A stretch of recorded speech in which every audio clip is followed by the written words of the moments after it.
The man who lost everything and built it back better. Welcome to Stoic Mindset.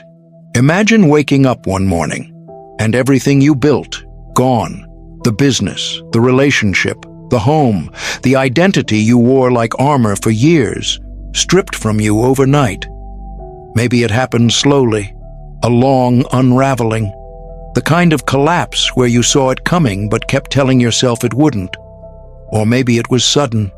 One phone call, one diagnosis, one betrayal, one decision that changed the entire architecture of your life. And now you're sitting there, staring at the ceiling at 3 a.m., not because you can't sleep, but because sleeping feels dishonest, like you haven't yet earned the right to rest. Like somewhere in the darkness, if you stay awake long enough, you'll figure out how to undo what has been done. But here's the thing no one tells you. The ceiling has no answers. And staying in that bed, replaying the failure, rehearsing the regret, renegotiating with a past that no longer exists, that is not grief. That is a prison. And you built it yourself. This is not a motivational script. I'm not here to tell you that everything happens for a reason, or that the universe has a plan, or that your rock bottom is secretly a launch pad. This is something harder than that.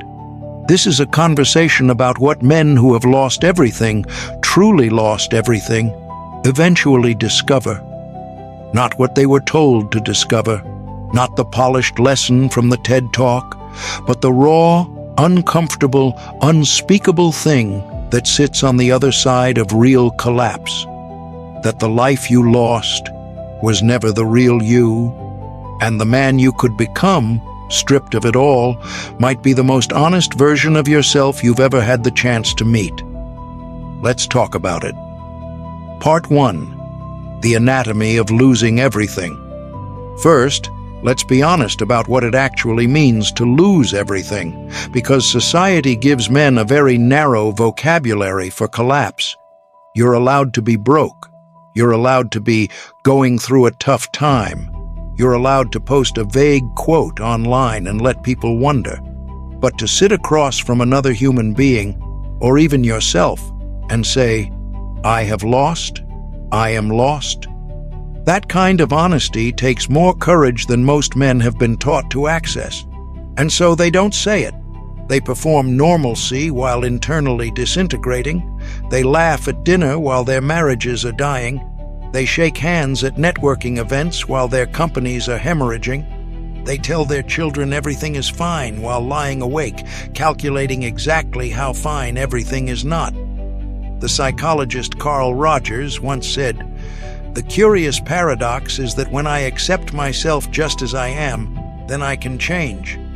Read that again. Acceptance is not defeat. Acceptance is not giving up. Acceptance is the very first act of a man who intends to rebuild. Because you cannot rebuild a house while you're still arguing that it didn't fall. Now, what does losing everything actually look like for men in the modern world? It takes many forms. Financial collapse, the business you spent 7 years building, gone in a single quarter. The investments that were supposed to secure your family's future, evaporated. The loans, the debts, the phone calls from numbers you've stopped answering. There is a specific shame that comes with financial failure as a man, because from the time we were boys, we were told, explicitly or implicitly, that our worth was tied to our output, that a man who cannot provide is a man who has failed at the most fundamental level. Relationship dissolution, the marriage that ends, the family that fractures, the woman you loved who looks at you one day and says, in words or in silence, that this isn't working anymore. And suddenly, the life you built together, the children, the routines, the shared language of your days, it belongs to memory now. Divorce for men carries a particular devastation because men often have fewer emotional support networks. Studies show that after separation, men's social circles collapse at rates far higher than women's. Many men post-divorce find that their entire social world was constructed through their partner. And when she leaves, so does everyone else. Identity loss. The career that defined you ended. The role that gave you structure, purpose, status, removed. Viktor Frankl, the Austrian psychiatrist and Holocaust survivor, wrote in Man's Search for Meaning, "Those who have a why to live can bear almost any how. But what happens when the why you've been living for is suddenly taken? When the job that gave your days meaning is gone? When the role, father, husband, entrepreneur, soldier, athlete, that told you who you were is stripped away?" This is an identity crisis, and for men, it is one of the most disorienting experiences a human being can endure. Because most men have been taught to be what they do, not the other way around. Health crises. The diagnosis that changes everything. The accident. The mental health breakdown that you'd been delaying for years by staying busy, staying numb, staying in motion, until your body finally sent you a bill you couldn't ignore. And sometimes, the most devastating kind of loss, all of these happen at once. The business fails. The marriage breaks under the pressure. The identity collapses. The body follows the mind into the wreckage. And you are standing in the ruins of a life that used to be yours. What now? Part 2. The Stoic Truth. Nobody talks about. There's a Stoic teaching that most people skip over. Not the famous one, not the one about what you can and can't control. You've heard that 1,000 times. Every podcast, every motivational page, every self-help bestseller has turned it into wallpaper. I want to talk about something deeper, something the Stoics whispered rather than shouted. They called it memento mori.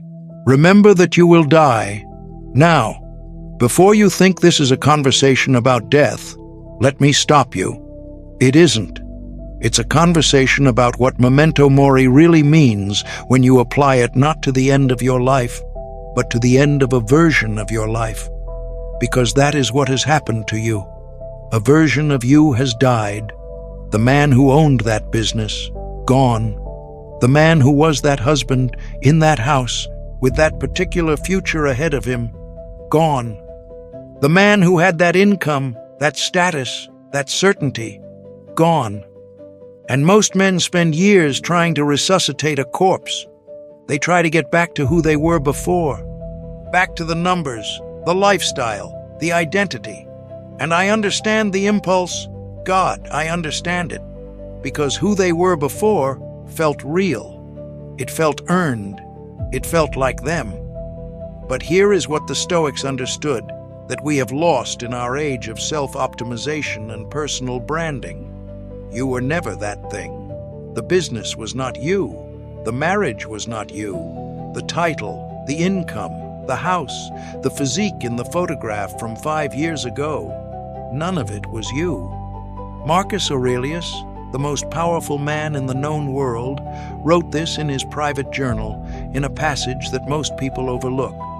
Loss is nothing else but change, and change is nature's delight. He wasn't being poetic. He was being precise, because nature, the universe, reality, whatever you want to call it, does not preserve.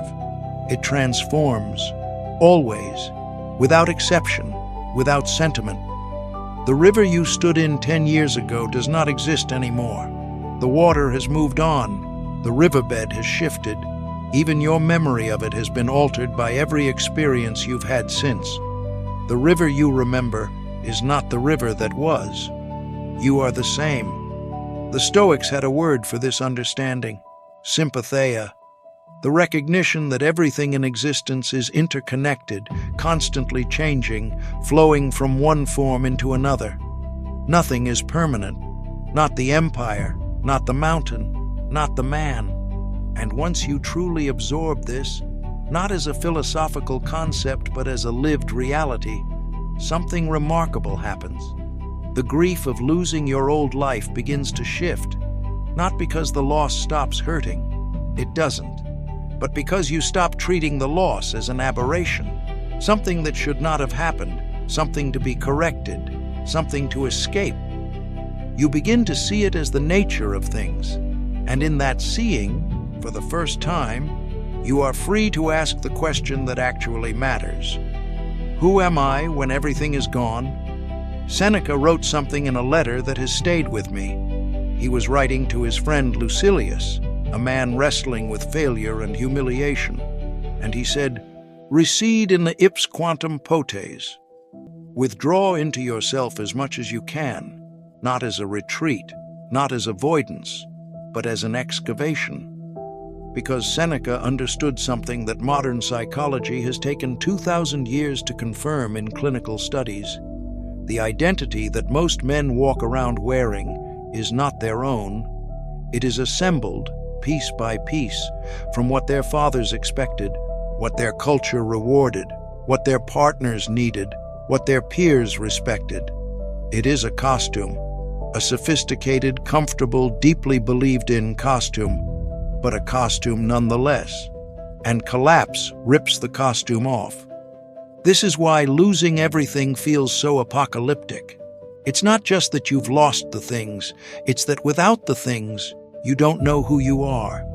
And standing in that not knowing, raw, undecorated, without the costume, is the most terrifying place most men have ever stood.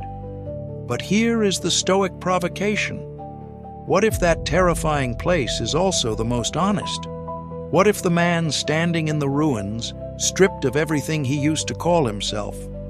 What if that man is closer to his actual self than he has ever been?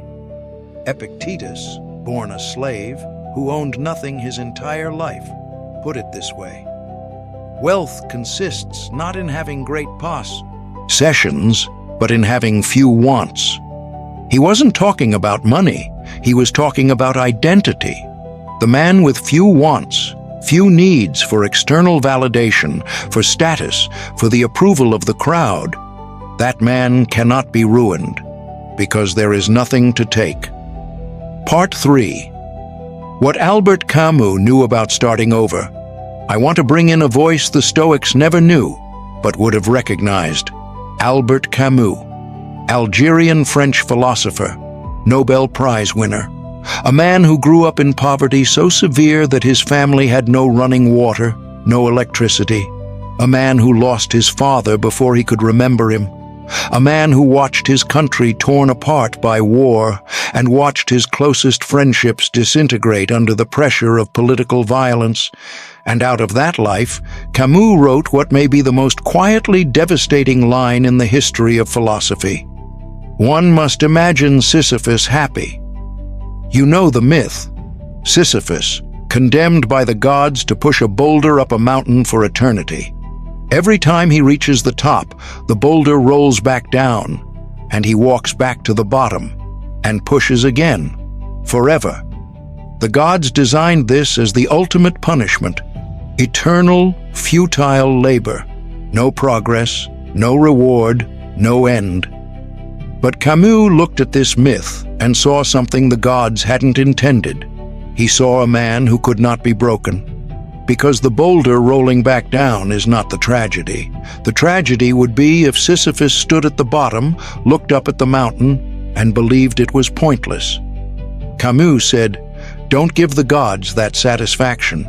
Push the boulder anyway, not because it will stay at the top, not because the effort will be rewarded, not because the universe is fair or the story ends well. Push it because the pushing is yours. Because the act of choosing to push, when you could sit at the bottom in despair, is the only authentic freedom available to a human being." Now, apply this to your life. The business failed, the boulder rolled back down, the marriage ended, the boulder rolled back down, the money is gone, the health collapsed, the reputation took a hit, the boulder rolls back down, and you're at the bottom. And the myth says, you push again. Not because the universe promises you that this time it stays at the top, but because a man who refuses to push has already accepted a defeat far greater than any external loss. he has lost himself. Camus called this the absurd, the collision between a man's need for meaning and a universe that offers none. And his answer to the absurd was not despair. It was revolt. Not the revolt of rage or protest, the revolt of continuing to live fully in the face of a universe that does not guarantee outcomes. Starting over after losing everything is an act of philosophical revolt. It is a man looking at the chaos of his life and saying, "I refuse to let this be the final sentence." Part 4. The Psychology of the Comeback. The philosophers gave us the framework. Now let's talk about the science, because psychology in the last century has spent decades studying what happens to human beings after catastrophic loss. And what the research reveals is both sobering and deeply encouraging. Dr. Martin Seligman, founder of positive psychology, spent years studying what he called learned helplessness. His experiments showed that when living creatures are repeatedly subjected to situations where their actions seem to produce no result, they eventually stop trying, even when the situation changes and action would make a difference. In other words, failure, repeated and unaddressed, teaches the mind that effort is pointless. This is why so many men, after a significant collapse, simply stop. They stop applying, stop reaching out, stop creating, not because they're lazy, but because their nervous system has been conditioned to expect that effort leads nowhere. But here is what Seligman also discovered. Learned helplessness can be unlearned. The antidote is what he called explanatory style. The story you tell yourself about why things went wrong. Men who collapse and don't recover tend to tell themselves the failure was permanent. "I will always be like this." They tell themselves it was pervasive. "Everything in my life is ruined." And they tell themselves it was personal in the worst sense. "This happened because I am fundamentally, unfixably broken." Men who collapse and do recover tell a different story, not a dishonest one, but a more precise one. They say, "This chapter was bad. This specific thing failed. Circumstances played a role, and circumstances can change." Same failure, completely different trajectory. The psychologist Carol Dweck, in her landmark work on mindset, wrote, "In a fixed mindset, people believe their qualities are carved in stone. In a growth mindset, people believe their abilities can be developed. A man with a fixed mindset who loses his business concludes, 'I am a failure.' A man with a growth mindset who loses his business concludes, 'I failed at this attempt. What does it teach me? What do I build next?' This is not naive optimism. This is a cognitive discipline, a daily, deliberate refusal to let a past event permanently define a future reality.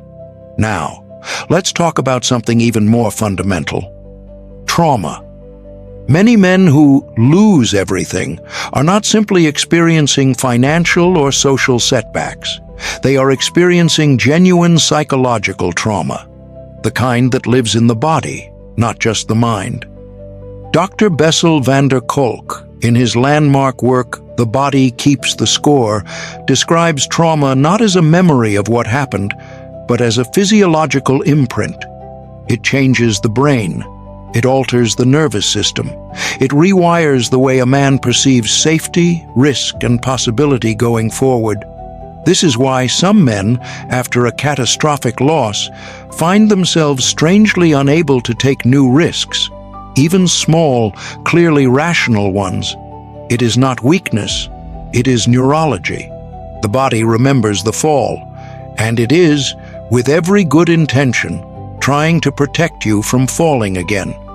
But that protection, left unaddressed, becomes its own cage. Healing is not optional if you want to rebuild. It is the ground beneath everything else. And healing, for men, often looks different than we've been told. It is not always therapy. though therapy works, and there is nothing weak about a man who chooses to understand himself. It can be physical, it can be structured discipline, it can be the brotherhood of men who tell each other the truth instead of performing strength at each other. The ancient Stoics had a practice, philosophical dialogue, not advice-giving, not problem-solving, just honest examination out loud in the company of another mind. When did men stop doing that? Part 5. The weight of starting over. Let's not pretend starting over is easy. Let's not dress this up in philosophy and music and make it seem like the moment you decide to rebuild, the universe rewards the decision. That is not what happens. What happens is this. You wake up on day 1 of your restart, and before you even open your eyes, the weight is there. The full inventory of everything you've lost, waiting for you like a bill on the doorstep. You check your bank account, and the number is an insult to the person you used to be. You scroll your phone and see people you know, some less talented, some less hardworking, living the life that used to belong to you. And somewhere in the architecture of your pride, something small and corrosive whispers, "Why them? Why not me? Was it ever real?" You have to introduce yourself differently now. I'm working on something new, which is the polite way of saying, I'm starting from zero and I'm not sure I believe in myself yet. You have to rebuild trust with people who watched you fail, who lent you money or faith or both, who are quietly wondering whether this version of you is the same as the last one. You have to sit inside uncertainty, which is perhaps the hardest thing for any man who built his entire psychological identity around being the one with the answers. And the progress, in the early stages, is invisible. Not just to others, to yourself. You make the calls, do the work, show up consistently, and for weeks, sometimes months, there is nothing measurable to point to. No validation, no confirmation that the right decision was made. This is the phase where most men quit. Not in a dramatic moment, not in a crisis. In the quiet, grinding, undramatic Tuesday morning when the doubt is louder than the resolve and nothing in the visible world is telling you to keep going. Nietzsche wrote, "That which does not kill us makes us stronger." The internet has turned this into a bumper sticker, but what Nietzsche was actually describing was something far more demanding. He was talking about the forge, the process by which extreme pressure and heat do not simply motivate a man, they fundamentally change the material he is made of. Steel is not iron that tried harder. Steel is iron that went through something iron couldn't survive as iron. You are being changed, not improved, not optimized, changed. And the man on the other side of this forge will not look back at his former life with nostalgia. He will look back with the quiet, unshakable understanding of a man who knows exactly what he is made of, because it has been tested. But right now, in the middle of it, none of that feels real. Right now it just feels like Tuesday, and the doubt is loud, and the path forward is unclear. Jean-Paul Sartre wrote, "We are our choices, not our histories, not our failures, not the collapsed version of the life we used to have. Our choices, specifically the choices we make right now, today, this Tuesday, this unglamorous, invisible, unwitnessed Tuesday. That is where the real work of philosophy happens, not in the dramatic moment of resolution, in the quiet moment of choosing to get up anyway." Part 6. The disciplines of the man who rises. So what does it actually look like to rise? Not the YouTube version, not the montage, the real version. The first discipline is radical honesty with yourself first. Jocko Willink, the former Navy SEAL commander, talks about a concept he calls extreme ownership. But I want to talk about the version that comes before that, the version that happens in the dark, alone, before you're ready to own anything publicly. It is the moment you sit with the full, unedited truth of why things fell apart. Not the version you tell other people, not the version that makes you look like a victim of circumstance, the version that lives underneath all the narratives, the one you've been avoiding because it asks too much of you. That honest reckoning is not self-punishment. It is the raw material of transformation. Dostoevsky, who spent 4 years in a Siberian prison camp, wrote, "Above all, don't lie to yourself. The man who lies to himself and listens to his own lie comes to a point where he cannot distinguish the truth within him or around him, and so loses all respect for himself and for others." Lose the lie. Even if, especially if, the truth is uncomfortable. The second discipline is the reclamation of the body. When your life falls apart, the body is the first casualty and the last thing men address. The sleepless nights, the drinking that started as relief and became routine, the exercise that stopped when the crisis started, the food consumed for numbness rather than nourishment, the body absorbing all of it in silence. Rebuilding the body is not about aesthetics. It is not about looking like the man you used to be. It is about signaling to your own nervous system, through the most primitive, undeniable language available to it, that you are still capable of effort, still alive to difficulty, still willing to subject yourself to voluntary discomfort rather than being crushed by involuntary circumstance. The Stoic Cleanthes, who succeeded Zeno as head of the Stoic school, worked as a water carrier at night to pay for his philosophical education during the day. He did not consider physical labor beneath him. He considered it inseparable from philosophical development. The body and the mind are one instrument. Neglect one and the other decays. The third discipline is the return to purpose, but a different kind of purpose. Viktor Frankl survived 4 Nazi concentration camps. He lost his wife, his parents, his manuscript, his freedom, his dignity, everything a man can lose short of his life. And from the ashes of that experience, he built an entire school of psychotherapy, logotherapy, around a single insight. The human being can endure almost any what if they have a why. But here is the part people miss. Frankl did not say, "Find a purpose large enough to justify your suffering." He said the purpose finds you in the moment you take responsibility for answering it. Your new purpose will not look like your old one. It will not wear the same clothes or produce the same rewards or earn the same applause. It may be smaller, quieter, more personal, and it will be real in a way the old one, performed for an audience, maintained for status, never quite was. Life is never made unbearable by circumstances, but only by lack of meaning and purpose. Frankl, find the meaning, even if it's just the meaning of the next day, the next hour. That is enough to begin. The fourth discipline is patience, reframed as active endurance. We live in a world that has decided that visible progress is the only legitimate kind. If it doesn't show in 90 days, it must not be working. This is a lie designed for algorithms, not for human lives.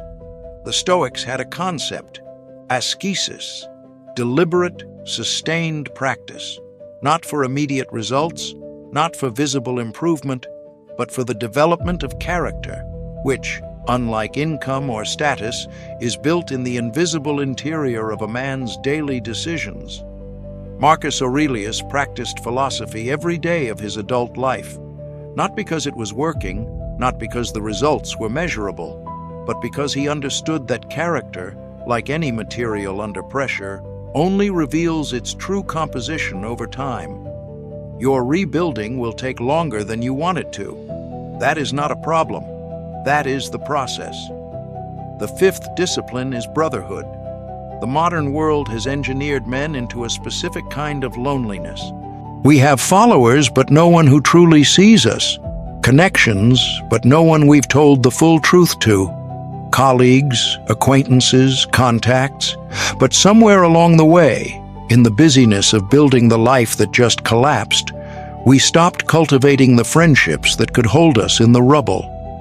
Dr. Robert Waldinger, director of the longest-running study on human happiness, the Harvard Study of Adult Development, now spanning over 80 years, summarized the entire research this way. The clearest message we get from this study is this: good relationships keep us healthier and happier, period. Not wealth, not success, not achievement. Relationships. Find your people. Not the ones who need you to perform recovery. The ones who can sit with you in honest struggle without flinching. The ones who have their own scars and aren't curating them for social media. Brotherhood is not a soft luxury. It is a biological necessity. It is the oldest technology for human survival. We have always gotten through hard things together. Go find your people. Part 7. To the man at zero. I want to speak now, directly, to the man who is at zero, not the man who is struggling a little, the man who is genuinely at the bottom, the one who sits in the car for 10 extra minutes before going inside just to find the face he needs to wear, the one who has memorized the ceiling of the bedroom, the one who has replayed the collapse so many times that the memory has started to feel more real than the present moment. The one who is wondering, in his quietest moments, whether the rebuilding is even worth it. I see you. And I want to say something clearly, without flinching, without softening it. The fact that you are still here is an act of resistance, not a passive one, an active one. Every morning you get up under the weight of what you've lost. Every morning you choose to exist in this difficulty rather than disappear from it, is a choice that costs something, and choices that cost something are never meaningless. The philosopher Edith Eger, herself a Holocaust survivor, who went on to become one of the world's most respected trauma therapists, treating soldiers, abuse survivors, men who had lost everything, wrote this: "The biggest prison is in our own mind, and in our pockets we already hold the key. The key is not certainty that it will work out. The key is not some internal reservoir of motivation waiting to be unlocked. The key is the decision, made today, in this specific moment, without guarantees, to act as though your life is worth the effort of living it fully. Because it is. Not because someone is watching. Not because you owe a performance of resilience to anyone.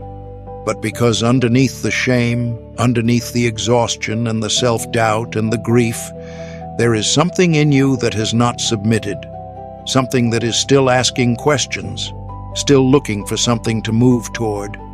That something is not weakness dressed up as hope.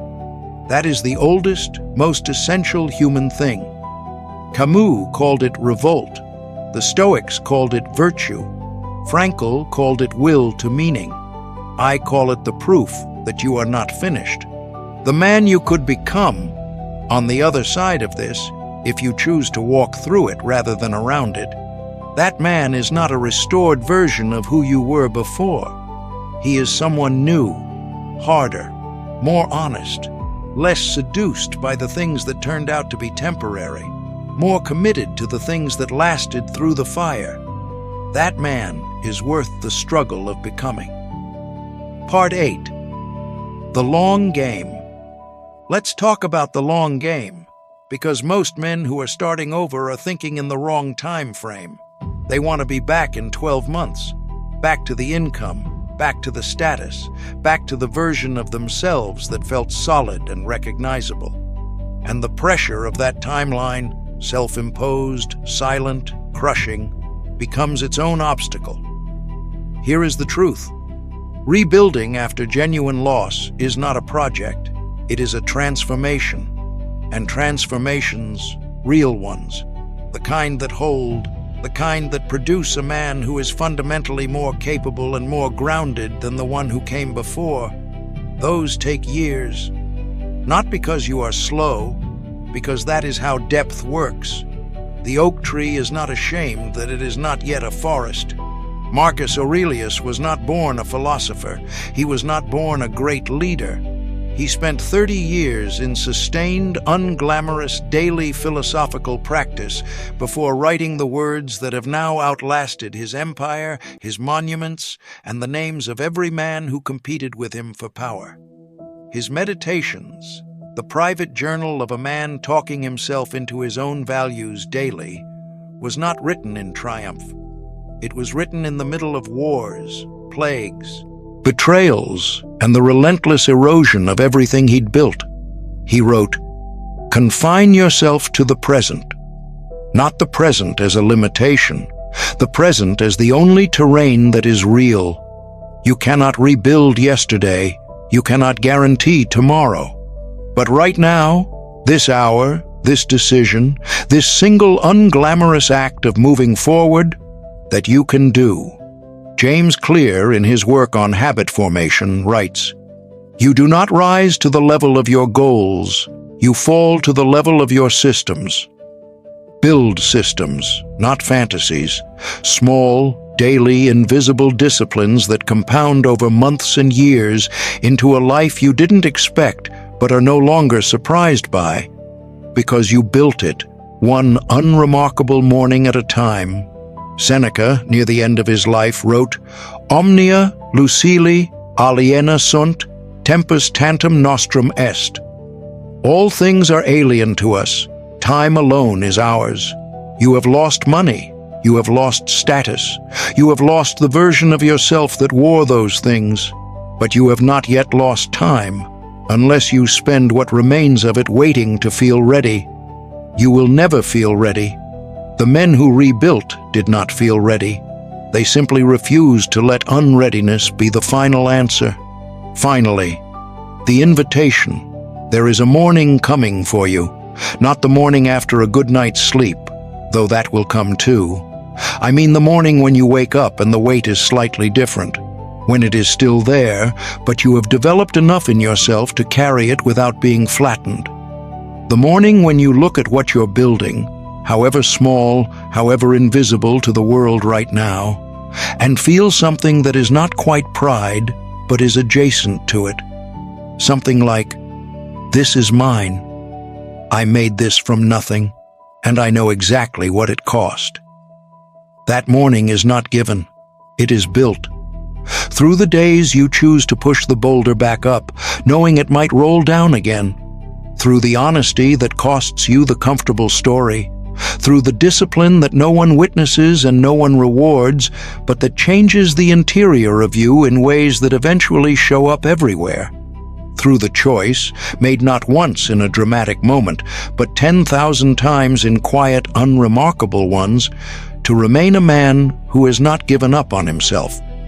Albert Camus ended his essay on Sisyphus with this: "One must imagine Sisyphus happy.